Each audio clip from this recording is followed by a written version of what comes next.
Hello, and welcome to Current's webinar, Leading the Way on DEI. I'm Karen Everhart, Managing Editor of Current, and I'm excited to host this important conversation.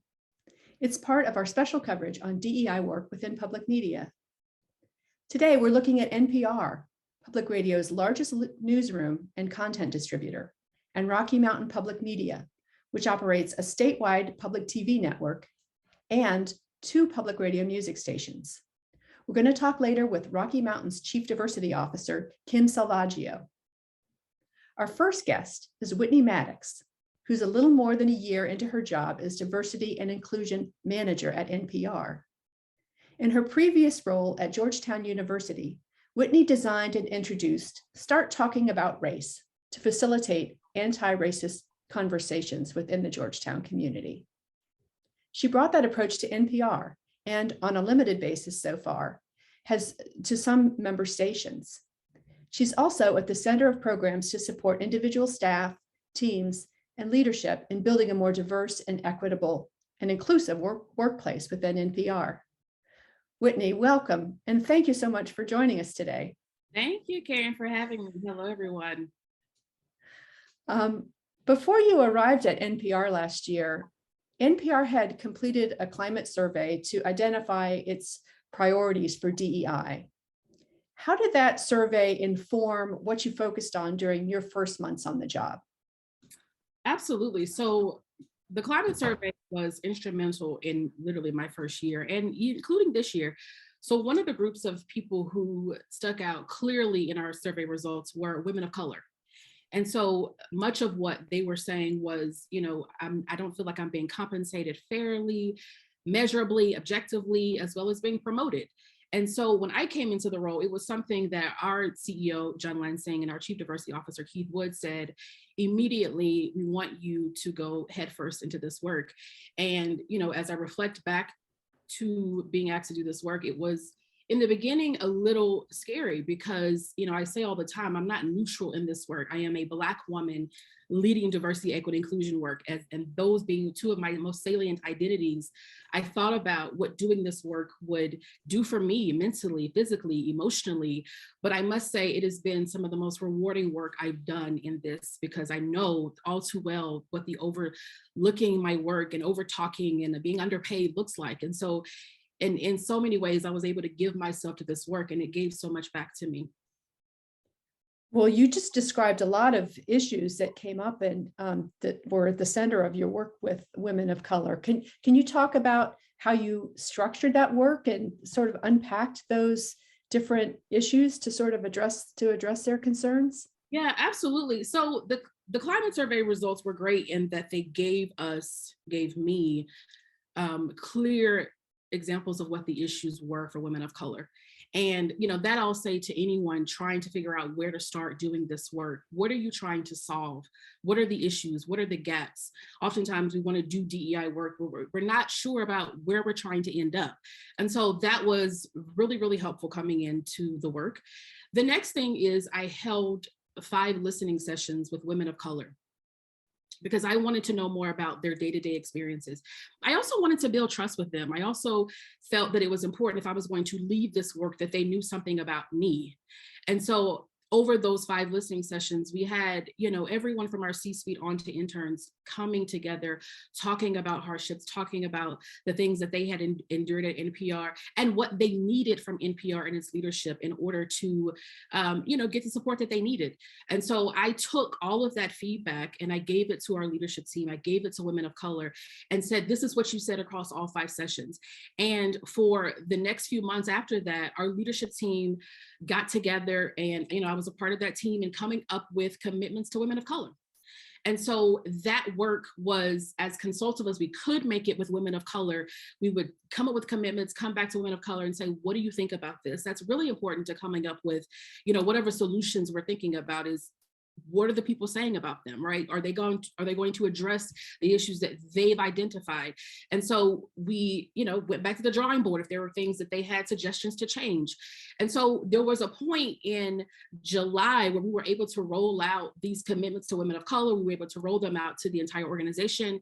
And that's another important step, is that we didn't just talk to women of color. It was the entire organization got a chance to hear some of the issues that women of color were having, some of the things that they expressed to me. Keith Woods and I, our diversity officer, we held sessions across NPR where we said, come to us, we will tell you the things that women of color said to me, because we wanted managers to know some of the issues that women were facing in their day-to-day work, right? So that work was important for managers to hear, but it was also important as we thought about managers being equipped to have some of the conversations that we were mandating for the leaders to have. And that, for example, was a skip up meeting. So a woman of color could skip their direct supervisor and meet with that person's supervisor. So I skipped, for instance, my boss, Keith Woods, and I met with our CEO. And there were a list of questions that I outlined for every manager to be able to ask women of color, right? Should they opt into having a skip up? Because it was optional. And we got that data back and we went through themes, right? We went through all of the feedback that we received, and now that's informing the work for this year. So we're really, again, every 3 months coming to women of color saying, this is what we've done for those commitments. What are you now feeling? What are you now experiencing? So we can always make the work iterative. That's terrific. How do you measure the sense of accountability that women of color feel that you've baked into the process, or you've tried to at least? Right. Some of it has been, I would say twofold. One of it is having the women of color come together. So I meet with women of color every month, just an open space, come together, let's talk. And in that space, I intentionally talk about, what are you experiencing? How are the commitments showing up in your work or not? And so some of that is, I want to know from women of color what they're hearing, what they're feeling, what they're experiencing, how they're experiencing the commitments. And I take that back to leadership. I take that back to powers to be to say, this is what they've said. We've also a part of the leadership team saying, for each commitment, what have you done? Not just at their level, but at their direct reports. And so we have literally metrics for what they've done, and we've given that to women of color. And so for us, it is trying to be as clear as possible about what has been done, what hasn't been done, and what are the reasons for that. Okay, thank you. Mm-hmm. Coming from Georgetown University, what surprised you the most about the DEI challenges that you found within NPR? Absolutely. Yeah, there were a few. One I think that really sticks out is I didn't have a full understanding as a listener of NPR, kind of how member stations at NPR works, right? You just listen to NPR and you're like, great, it's all NPR. And then I get into the system and, doing DEI work with member stations in NPR, you quickly find that there are different budgets, right? There are different staff sizes and different parts of the country and all of those things, and different makeup, composition of staff. All of those things present a different DEI issue, and that I really wasn't clear on in the beginning. That in talking to member stations and also thinking about the work that I do at NPR, it has really helped me to think about if you're able to do this at NPR, right, given its budget, given its staff size, what have you, what might that look like at a station in Alabama, like, where I'm from, because I can't do the same type of work and with them. And so it really has allowed me to flex muscles that I wasn't able to do at Georgetown in a really fulfilling way. There's been an exodus of hosts of color from NPR's news magazines, and recently Sam Sanders left the weekend program, It's Been a Minute. What's been happening with retention of staff who aren't sort of on mic or as well known to listeners? Mm-hmm. Yes, Karen, I appreciate the part of the question where you're asking about, those who aren't on the mic, because, they are absolutely a part of this too. They are struggling too. We are trying to give attention and resource to them as well. And I'll say contextually, right, like we've seen turnover overall that, and I understand to your question that there's this focus on race and ethnicity because of public radio's historic challenge in building diverse workplaces. But something that Keith and I are doing, and I'm going to speak just to the DEI office, is that we are really trying to wrap our support and resource around individual people. So something we've done, including with the women of color work, we're starting now with men of color at NPR, is identifying those in marginalized groups that we need to go to and say, hey, what can we do for you? How can we support you, right? We see you, we've seen what you're doing over here. Have you thought about this, right? And really trying to identify people who we don't want to lose. That's important. And then in a different way, we're really trying to amplify the issues that, folks are, including people of color, are having. Because that, I feel like, coming into the role has been something that wasn't happening, right? People weren't really saying out loud, here is the issues that I'm facing as a Black person working at NPR. And that's something that, Keith and I have really been able to do over this last year, is to say that they're having issues with finding sponsorship and mentorship and, what have you, in a real loud way. And we're hearing from staff of color that has helped tremendously, because managers can't turn away, right? They can't say, I didn't know. So do you think there will be like more formalized mentorship programs coming out of your efforts to address retention, or what are your expectations about how you're going to go about putting those programs into place? Absolutely. So we do have 2 formal mentorship programs a part of NPR. Okay. But the other things that we're thinking about, again, for the DI office, and having to name that there, we have partners in HR and so forth who are doing intentional work around this as well. One of them right now is we're working with Maynard Institute to have a 5-part training program for a cohort of 50 of our managers to go through and learn about how to lead a diverse workforce. And so we're really excited to start that in a month. We're going to have a second cohort with them later on this year.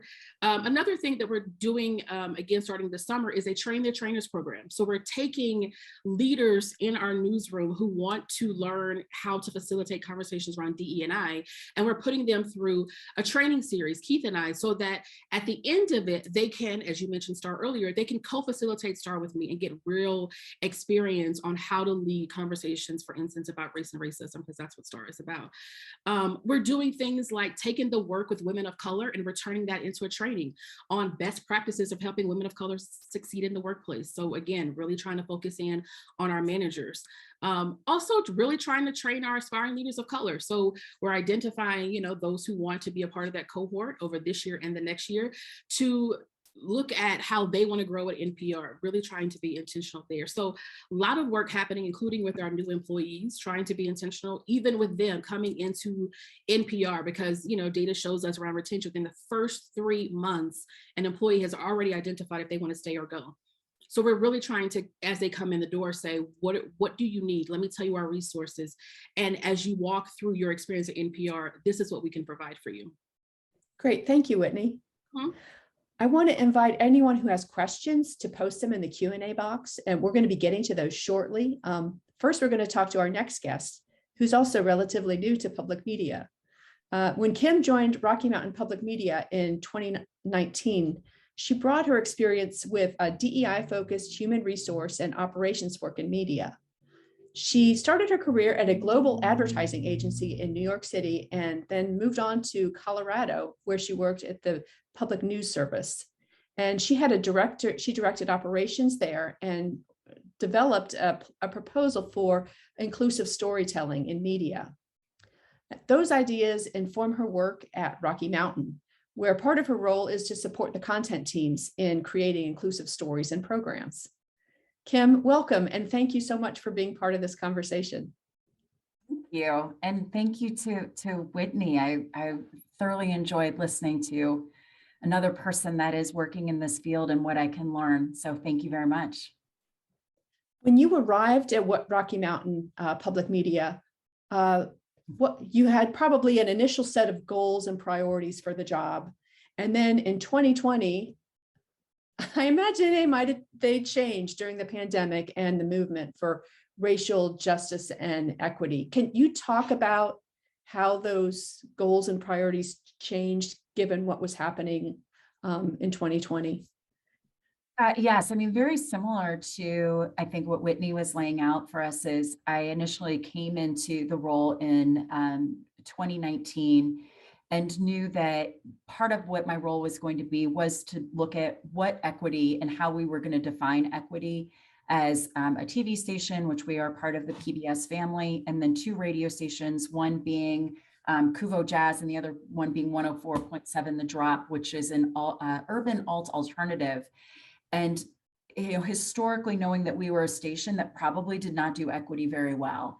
And so first acknowledging that, and then starting to put together the pieces that were going to help us achieve goals of what we thought equity was going to be. And we're still striving towards that 3 years later. We did a very similar approach to what Whitney was laying out, which the start of it was what we referred to as a Jedi survey, and talking to our staff, doing interviews, looking at where our baseline of understanding was when we talked about equity. And that helped us drive a strategy that tied to some of the goals that we knew we wanted to achieve. Pay equity was a huge part of what came back to us in the initial discovery of we had some compensation practices that needed to change. So that was where we started. Okay.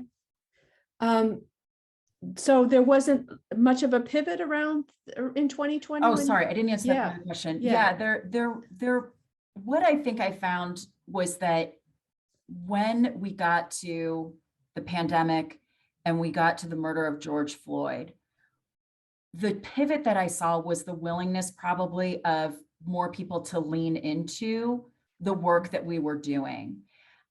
Where I think sometime before that, I think a lot of people thought maybe this was optional. And that was definitely a driver for people to say, no, I'm going to lean into this work and really try to capture their goals and what their expectations were of us and our team, of what all the different opportunities of learning, whether it was formal or informal, that they could lean in and achieve. Now, you co-lead Rocky Mountain Public Media's program with Dr. Tara J. I do. She's a mental health coach, and she specializes, or they specialize in counseling of people of color, including those who have who are LGBTQ plus and genders and their sexualities. Tell us how you've divided the DEI work under that model. Yeah, so that was purposeful of Dr. J and I when we approached sort of the concept of what we wanted to do, which was we both read this book, if anyone has read it, or if you're interested in a really great resource, but it's a book called Emergent Strategy, which most people are familiar with. And one of the aspects of the book talks about a co-leadership model, that it is a co-responsibility in creating equitable spaces. And I think one of the things I had historically seen when we were talking about chief DEI officers or having a real sort of person at the top was that there was tremendous turnover in that position. And I think Whitney sort of touched on this as well, that for a lot of us, when you're in some type of equitable work, you might have parts of your own identity that are a part of the oppression that you're trying to change. Mm-hmm. And so our goal with having a co-leadership model was that it was never about one of us leading it. It was about a team of people that wanted to step in and really advocate for change. And that some days, there's days where Dr. J is like, I don't have it in me to do it today, and I step in. Or it might be the people that we're coaching, they just feel a different level of comfort in one of our approaches. So it was very purposeful that we set it up that way to be a co-leadership model. And Dr. J in particular, and we also have different skill sets. Dr. J in particular has a background in mental health counseling. So they don't necessarily do mental health counseling at work, but they do coaching. And part of the coaching that they do is to support our BIPOC members of staff, our QT BIPOC members of staff. And also sometimes when we have white allies that are leaning into this work and sometimes understanding their own participation in systems of oppression, there is a bit of mental health support that is needed there as you confront your own participation and how you want to lean in to be an ally and work in dismantling these systems. How has the participation among the staff been in your programs? So when we initially did the survey, it was encouraged but optional for people to participate in the survey, and we had about a 66% return rate on it. Now I would say we ask for 100% participation with DEI, but there's different levels in which you can participate.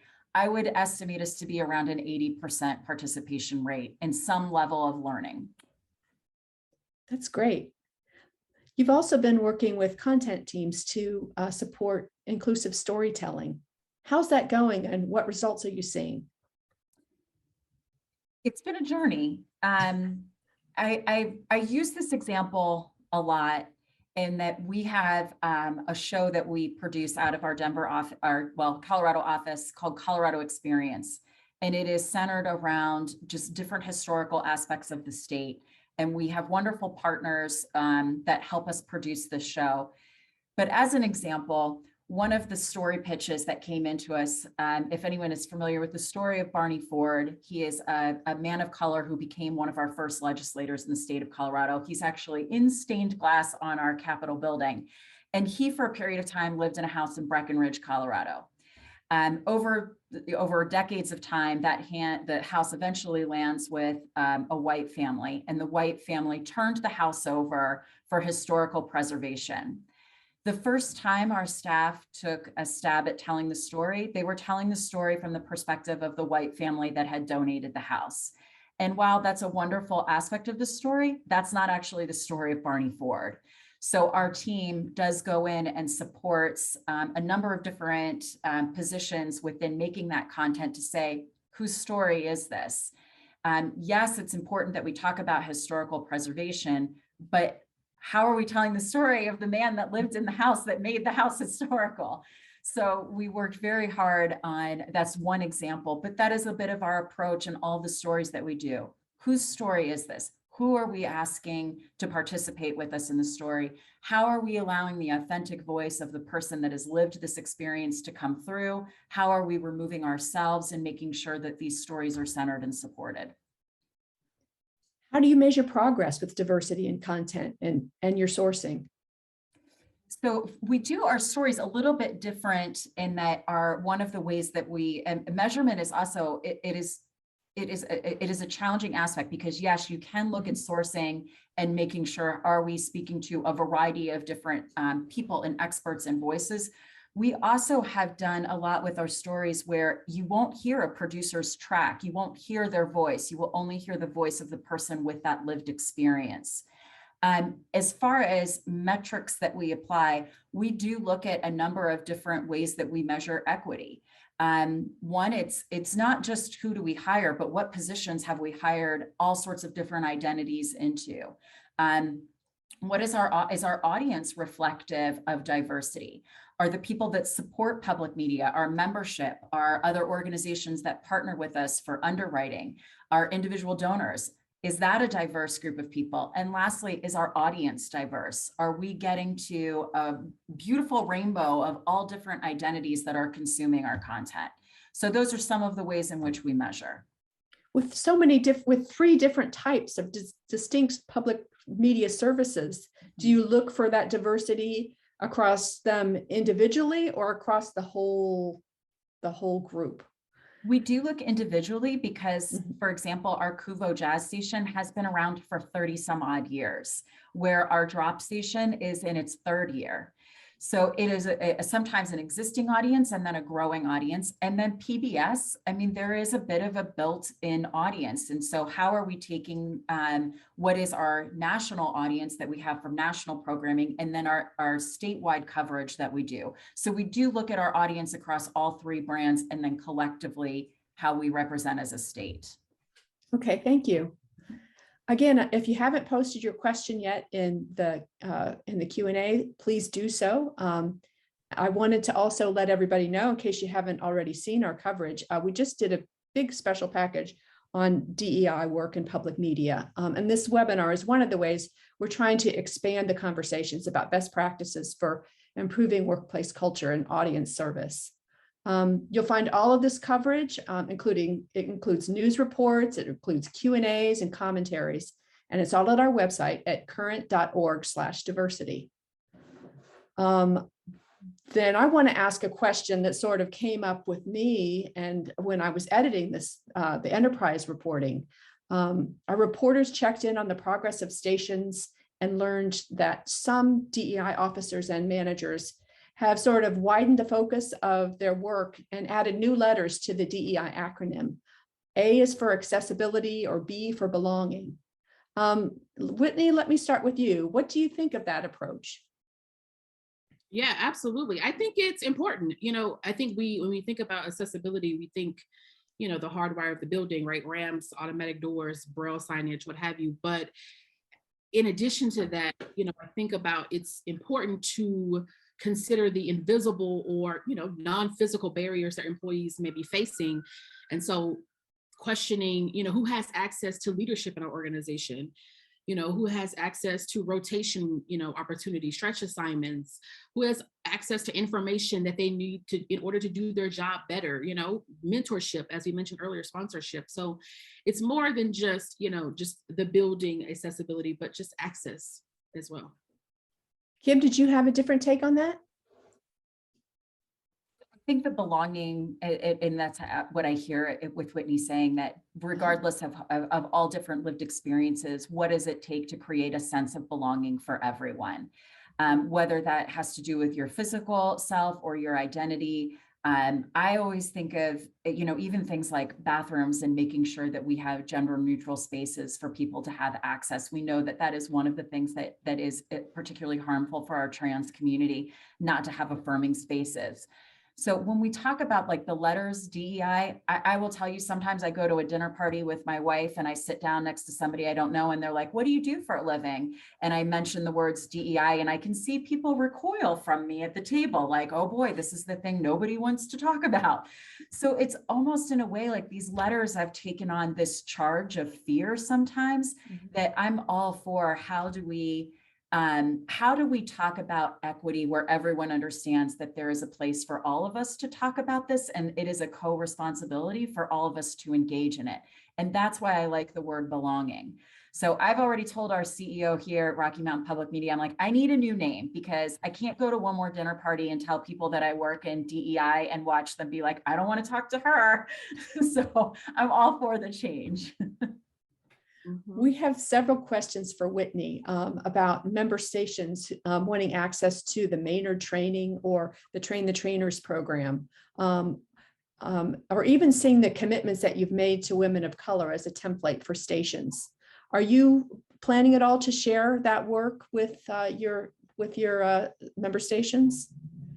We are in conversation, Keith and I, about what support we can provide to member stations. So we are definitely thinking about you all, absolutely.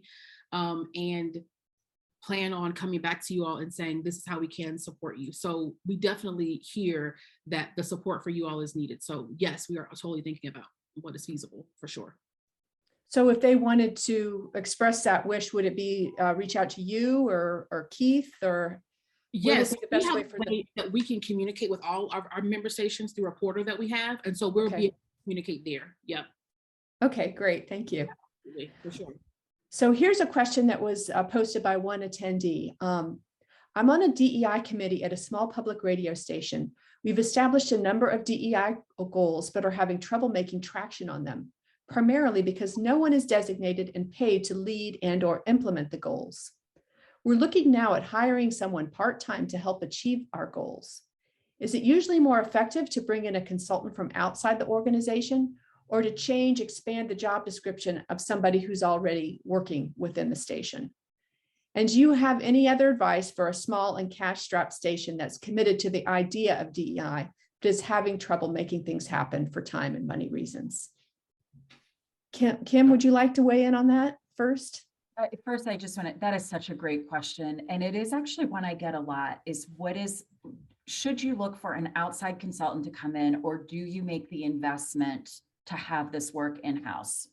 I think any way that you try to engage in it, paying someone for the value of the work is necessary.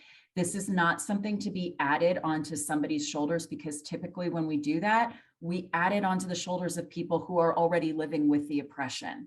So this is valuable work, and we need to start adjusting our budgets to be able to pay people for the knowledge and the talent that they have. When it comes to an outside consultant versus an in-house person, if your budget can allow, even for part-time, where somebody is going to be coming in and working on this, To me, what has made the difference for us at our station is that it's intentional, that this is something we do every day. It's not something that can just be a drop-in sometimes from a consultant to do an hour here or an hour there. With even a part-time person, you can start creating formal and informal opportunities for people to engage. So an informal opportunity for us looks like what we call our DEI lunch and learns, where it's a Zoom. We have sometimes invite members from the community in to come in and talk about their lived experience with us. Sometimes we have members of staff that share their own expertise or knowledge. It was an informal way just to get people to the table and start talking. So yeah, that's a part of our jobs, is that we facilitate those conversations. By having a person on staff, even if it's only 20 hours a week, it just starts to normalize this work. You're doing it every day. It's a co-responsibility to be doing it together. So that is where I have seen a great difference in places that have used the consulting model versus an in-house person. Mm-hmm. And everything Kim said, yes, because any consultant will tell you, you still have to do the work, right? Like, they're not going to come in and do the work for you. They're going to come in and say, here are the things. What are the gaps, right? Let's talk through the gaps. What are the issues? Let's talk through the issues and give you some guidance on things you can do as a station, right? What have you. But the work itself, to Kim's point, it's going to take people doing the work. And I think about, even with your question, I wonder about, where's the leadership's commitment to this? Because sustainability is real in doing this work, right? People are looking for one reason to say, see, you weren't committed in the first place. And so if leaders aren't committed to this work and sustaining this work, it's going to go nowhere. Well, here's another question from an audience member that I'm going to just read what they wrote in the chat. I work at a public radio station that is very beholden to a large number of older white male donors. As we've made efforts to change the programming and bring in a cohort of younger, more diverse hosts, we've met a lot of resistance from these donors. Do you have any advice for prioritizing the success of these new hosts while trying to get these donors on board? Now, Kim, you and I kind of discussed this in our conversation earlier this week. You want to take that one first? Whitney, unless you'd like to. No, please. I'll jump in after you, Kim.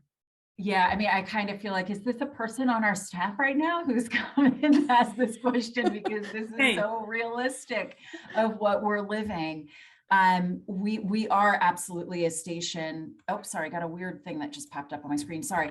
We are a station that, like I was saying, our Kuvo Jazz station and the PBS brand, and I'm also the person, I like to just say what it is. We have a lot of people that support PBS that are of an older white demographic. And we have gotten the phone calls to our station saying, I'm not sure why I'm seeing this content. Why are you sending this to me? So I want to this is something that is, we live every day here. There's a couple things that I just would say about it, is that number one, I believe in restorative processes with everyone, that even when you get that pushback, it is an opportunity, I see it, to lean into a conversation of why it is important and why we are showing different voices and people that have maybe not had the center of privilege and power to speak their truth. And so by engaging in a restorative process sometimes with our audience, that's our goal, right? It's not our goal to say, I can't believe you called and said that. How can you think that? It's an opportunity for us to say, can we share with you a little bit more about our mission and why we're looking to be inclusive of all voices and lived experiences? Now, does everyone agree with us? Of course not. But our mission is a Colorado where everyone is seen and heard. Our job is to share that mission in a way where we're inviting people into joining us in that journey, not pushing them away by using punitive measures. So it is ongoing. I can tell you, I'm pretty sure I'll have that training session again with our donor team of how do we engage people in the conversation of why what we're doing matters and why it's important, why it promotes healing. And don't you want to be a part of that? That to me is a restorative process, is what we're engaging in. Yes, I would just add, Kim, that, as you said, this is a journey, bringing our audience along with us in the journey, right? Like the things that we're doing internally at our stations, don't keep that a secret, right? Be bold about saying, we are intentionally doing this work. Diversifying our airways, what have you, that is intentional. This is not happenstance work. And our audience needs to know that. So to your point, as they are engaging with us, know that when you do send the email or you do call us, we are going to tell you about why we're doing this work. We are going to ask you what we need from you in order for us to do this work better, right? So it does take us saying to our audience, we're on this journey and we're going to tell a story, right? Even about how this work, the successes, the struggles internally, and be open about that with our audience so that they can see us doing the work that they also need to do, right? We can't just always present as being perfect. We need to show where we're struggling so they can go, okay, cool, like I can do this with you. Great, thank you. One of the things that our reporting uncovered was a lot of frustration among station employees who kind of felt burnout after they had stepped up to do the DEI work within their organizations. And Greater Public recently surveyed public media employees and found skepticism about the authenticity and commitment of DEI efforts in public media. Whitney, how do you feel about the pace of progress so far? Mm-hmm. Yeah, that's a tough question, Karen, because I have to start with, the reality is that many of our employees are frustrated because they've been saying that this work is important and that it's needed way before 2020. Mm-hmm. And so for them, it is many of our stations and many of our leaders at our stations are getting caught up to a conversation they've been having for years. And so this thought of pace and timing is, for me, always connected to real people and real experiences, positive, negative, harmful, trauma, all of that in the workplace. And so people are speaking from pain, right? When you talk about burnout, frustration, they're experiencing real hurt and pain in our workforce. And many of our colleagues saw in 2020, their colleagues wake up and go, oh, okay, great, let's get serious about this work that they've been saying all along. And so I completely understand colleagues who say, we're not doing the work fast enough, or I've been saying this all along, or you hired a DEI person. And, as we've been saying, I've been saying this and doing this work all along, right? So in many ways, I wish we were further along than we are, because for all the reasons I just said, but are we doing the work now, with the resources and the people power that we have? Yes. But should we be further along? Absolutely. Kim, you want to add to that? Yeah, there's a phrase that I use commonly here, which is change moves at the speed of trust. Mm-hmm. And that trust for us is, we've had, and even though I've only been at RMPM since 2019, 10 years ago, I was working, for a very large independent media outlet where we had not built trust with communities. Mm-hmm. And so internally, if you were not even seeing yourself and your own lived experience coming through in our content, how was I going to trust when we said, yes, we're taking DEI seriously, but it wasn't showing up in our storytelling? It just feels so performative. So now you're taking on these talking points of, yes, we want to do DEI, but guess what? Our content's not going to change. Mm-hmm. So the speed of the change that had to happen at the speed of trust is we had an awful lot of internal work to do to understand why our content wasn't reflective of the value of equity. And that is a long, hard look in the mirror that I understand the burnout. I understand the burnout, obviously, from our communities of color that we're saying, we've been saying this for a really long time, and now you're just catching on.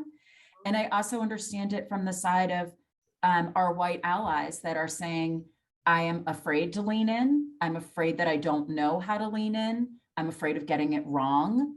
How can we start to, and that's again, I said this before, but that's again where I go to this, how are we engaging in restorative processes around equity and not using shame and fear as a motivator? And for a lot of us, that is, we've been socialized in a way to show up as perfect, and we're afraid to lean into the work. So for us, it was, and is still remaining to be, a huge cultural shift that is every day you have to show up and lean into the discomfort of this, and knowing nothing changes until you actually earn that trust And yes, it is going to take longer than you think. Yes. Here's another question from someone about returning to the workplace.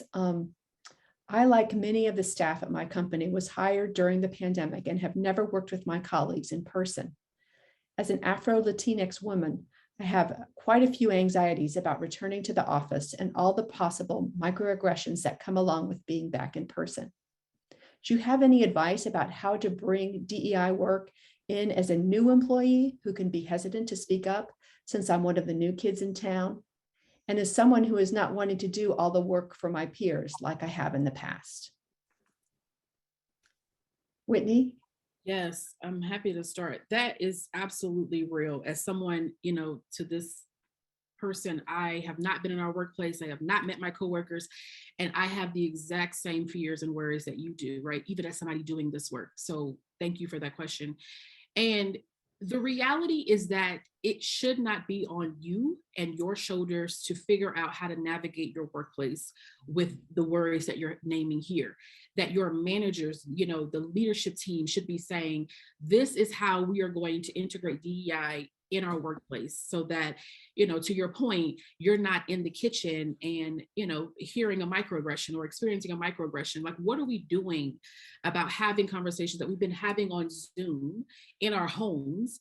And, for me, I have felt actually I'm more empowered in my own home to say things and call things out that, I've started to say out loud that I don't want to lose going into the workplace.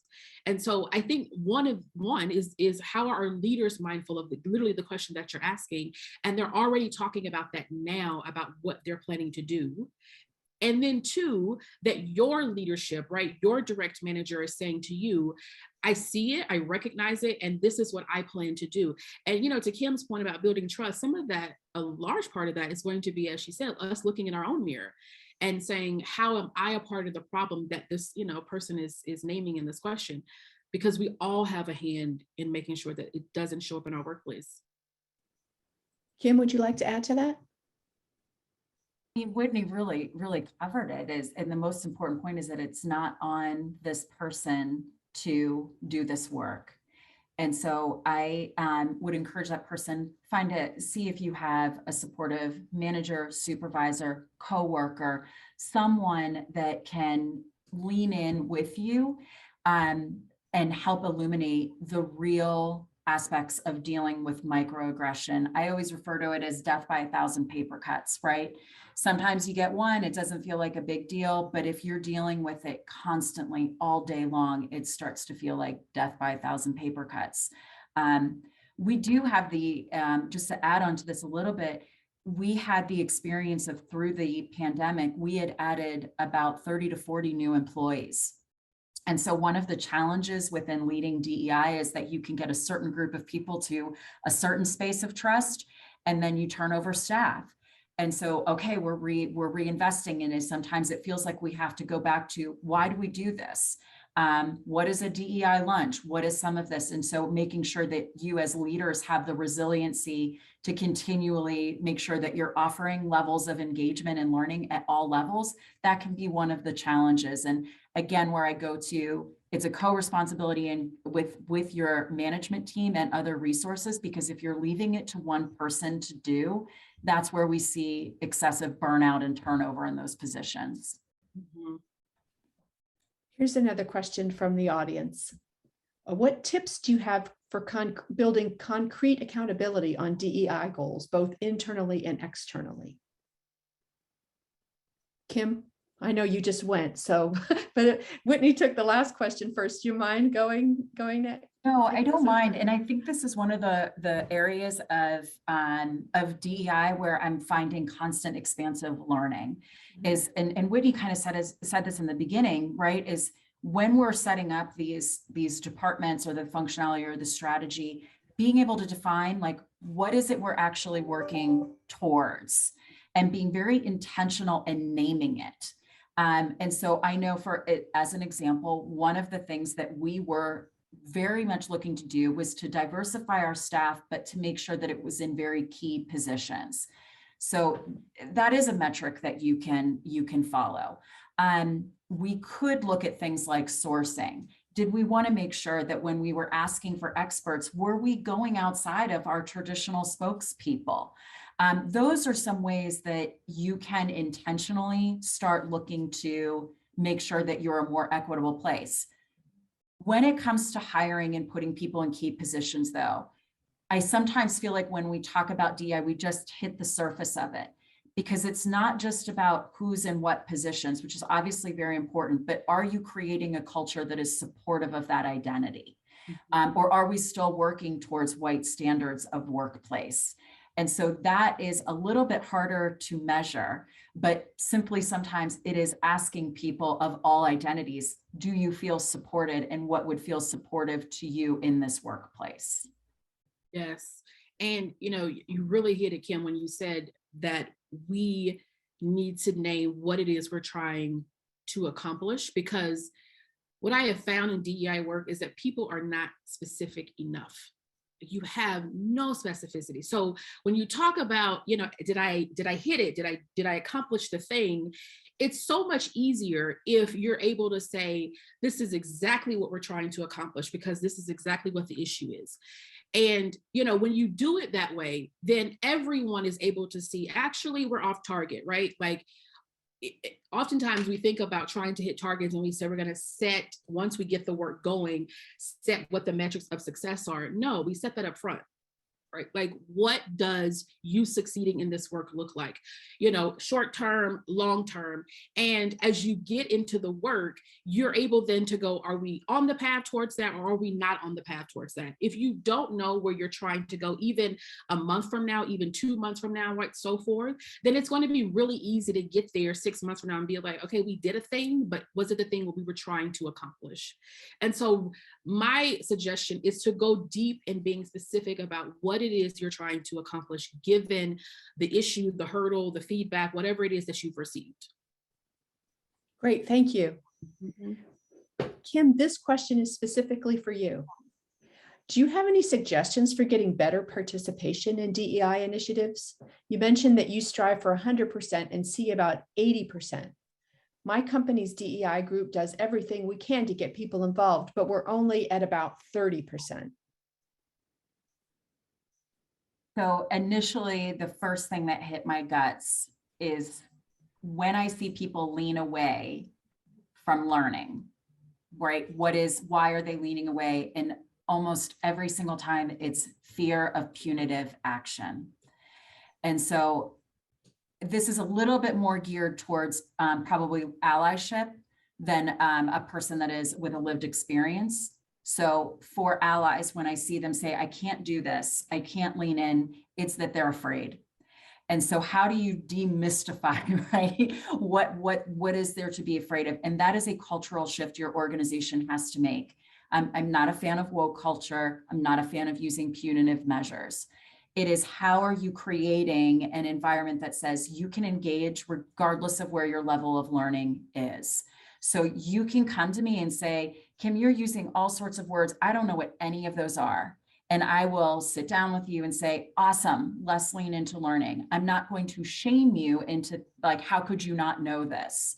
Because that is where I find a lot of people. We're afraid. We're afraid of being called out. We're afraid of causing harm, which inevitably we do. We're afraid of not being perfect in the answers or the ideas that we have. And that is a cultural shift that all of us have to take on. Now, when we cause harm, because we're going to, and I need y'all to get comfortable with, you're going to cause harm. Nobody gets it 100% right. It's about how you circle back when you've caused it. It's about how you center the experience of the person that has been impacted, and how you can apologize and you can say, I really got that wrong. Can I have an opportunity to listen and get it right? So that is about it's all about the restorative process and not being punitive or woke in the way that you engage. It takes time. Again, change is going to move at the speed of trust. So if you're able to engage with even a few key people that are going to be champions and a co-responsibility of leading it, it will happen. But I would say the initial thing that hit me when you read that question is there's a culture of fear there. And so how do you start to break that down? Great, thank you. Whitney, did you want to add to that? No, I amen all that you said. Okay, here's a new question, and I'll give it to you first. Can you define in detail exactly what would constitute a microaggression? It's a commonly used word lately that people still may have issues understanding. Yes. So I think the first thing to think about is oftentimes people don't know, oftentimes, right? Is that you don't know that you've said something to offend me or cause harm in any way, right? So I just want to start there is that I do believe that even in our workplace that people aren't walking around saying, I'm intentionally trying to hurt Whitney, right? Kim, Karen, what have you. But what happens, for example, is I may be in a meeting and, this is a real example.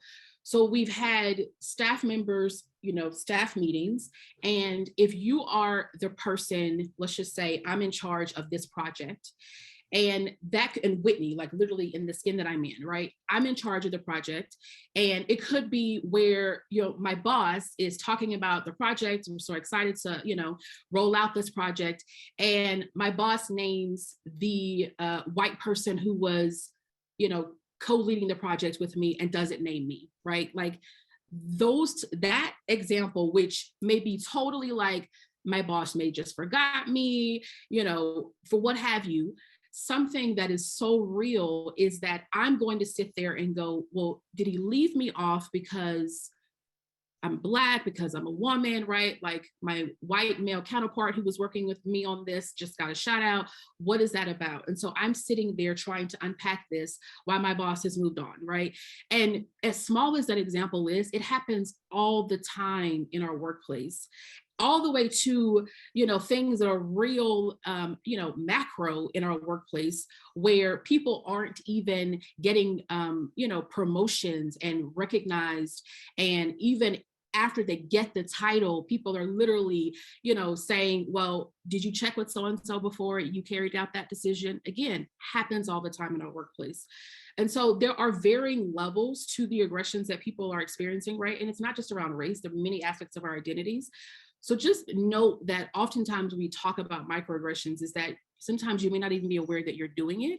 And it's not for you to then explain off why you did the thing that you did, right? Like if I go to my boss and I said, actually, it really hurt me that you left me off in announcing that I was a part of this instrumental work. And my boss goes, well, I mean, it really because Bob was the person that, right? Like we want to go there too, right? We want to explain off the thing that we did. And that is not helpful at all and only causes more harm. So we really need to be able to listen to the feedback that we're getting and going, okay, help me to understand. And then I'm going to walk away and do some of my own learning so that you don't have to teach me all the things, right? And then I'm going to show up and be better and be different. Kim, would you like to chime in on that one? I think just from a trainer perspective, what Whitney's laying out for us here is just so it is so common. And where I would really challenge, if you are a person who has committed a microaggression, because again, we all do this, we all sometimes cause harm without the intent of doing it. As a trainer, and even for myself, because there's no experts at this, I still, of course, I'm going to step in it and make mistakes. It's all about how you circle back, right? So if I am the person that has committed the microaggression and one of my colleagues is coming to me saying, Kim, when you did this, this is how it landed on me. I am not going to try to toxic positivity you out of it. I'm not going to make excuses. I am not going to become defensive. I'm going to be aware of my own fragility. And I'm going to take in the information and take that opportunity to further my learning without putting it on the person that was impacted. So in training, we talk about this a lot. Who is the person that was actually impacted? Was it you making the microaggression? No, it's the person that the microaggression was put upon. And so how can you then look to do repair? And it is not on that person to teach you, to comfort you, or to listen. It is your job to do those things. A lot of times too, I will say this is a really good example, but my partner, my wife uses they, them pronouns. And one of the ones that consistently happens is people get their pronouns wrong. And when they get them I wrong, did it today. I'm sorry. but this is really common. Oops, I'm sorry. I just used the wrong pronouns. You kind of want to act really quickly. You want to acknowledge that you made the mistake, correct, and try again. You do not want to have that person have to sit there and listen to you say, oh my God, I'm so sorry. I can't believe I did that. I thought that I was a better ally. How could I do this? Because now you've made it about you. You've made it about you and your own fragility and your own feelings that have come up when we're supposed to be working on the person and creating trust with the one that was impacted and taking that experience in. So just remember, it's not about you. It is about how we prepare and move on. So we got a couple other great questions. I hope everybody can hang on for these. The first one is a situation that somebody's describing in a newsroom. Some white journalists and content creators are pushing back on Black, Indigenous, Latinx, and Asian employees who are vocalizing the need for BIPOC content creators that they be hired to tell or report stories on communities of color. The white colleagues will say something to the tune of, so only Black people can report on Black issues, or I can only tell stories about white people? How can we educate our white colleagues that this line of thinking is a form of racism and that BIPOC controlling our stories and narratives is an equitable practice and will help us move toward a place of media reparations? Wow. Whitney, would you like to start on that one? Yes, absolutely. So, it is real that you do need BIPOC staff in our newsrooms telling these stories, right? And again, not even for just to hire them to tell the Black story, for instance, right? Like, I don't want to just tell the Black story or the story about pain, right? And trauma, right? What about joy? What about seeing BIPOC people, just everyday living, right? But it makes me think about the question, the real culture of the team, that even if you were to bring more BIPOC staff into your team, if the culture is such that they're going to walk in to having their white colleagues go, well, you were only hired because we hired you to tell the Black story, right? We have to address that. We have to address that. So, it is critical beyond, even though it is really important, right, for us, by us telling stories, from the people that are from the communities, right, that understand the joy, the pain, the trauma, all of that, but also to make our workplace better, right? Beyond just telling the story, what about the culture of the team? What about learning from one another? What about different projects and having diverse groups of people make us better, right? So I really want us to think beyond just, and I get it, where we tell the news, right? But beyond that, when that is said and done, how are we engaging with one another? Because that is what's going to make our workplace better and stronger. We need to be talking about that too. And would you like to add anything? Yeah, we've actually had this come up in our culture, where we have had stories where we've had a journalist of a white journalist say, well, does this just mean that I can't tell any of these stories? I can only tell stories from one side of the community. And I have a couple of thoughts on it. That number one, we should all be striving to how are we able to connect with communities that might be different outside of our own. And to really highlight something that Whitney said, especially if you're looking over the history of your own content and recognizing, are you telling stories of excellence and joy, not just tragedy? That is incredibly important to do, because if you are a member of a community that has been pushed to the margins, where the storytelling has only been about your struggle, it's incredibly damaging. So how are we sharing all of the different stories from a community? And you know what? I actually think it's okay to say, you know what? This story maybe does need to be shared with our community and told by a person of the community, because as an organization that has caused harm, we need to acknowledge it and say the trust is not there. Exactly. It's not there. And this is a way for us to build trust and strengthen the voices of our communities. So you know what? Sometimes you're not going to get to tell the story that you want to. And that's the way it is. This is about building trust and repair. Okay, I really appreciate you taking the extra time to talk to us. It's 3 o'clock and I know Whitney has 3 more meetings this afternoon, so we're going to wrap up. I want to thank you both so much for sharing your experiences and your expertise. And I want to thank everyone in the audience for your terrific questions and sharing your experiences of what's going on in where you work. I'd also like to thank my colleagues, Kati Vera of American University School of Communication and Julie Drizzen of Current, who helped produce this event. Recording of this webinar is going to be posted on our website soon, so I hope you'll look for that and share it with your colleagues, and it will hopefully be help to lead some conversations that you want to have with your colleagues. I know that many stations have been focused on pledge drives, and so I appreciate the time and attention that everybody has given to us to join us and have the conversation. And I hope that it will help inform your decisions and the work that you do in the months ahead. If you have questions, comments, or tips, please reach out to me. You'll find my contact information on the staff directory on Current's website. Thank you, everyone, and stay well. Bye.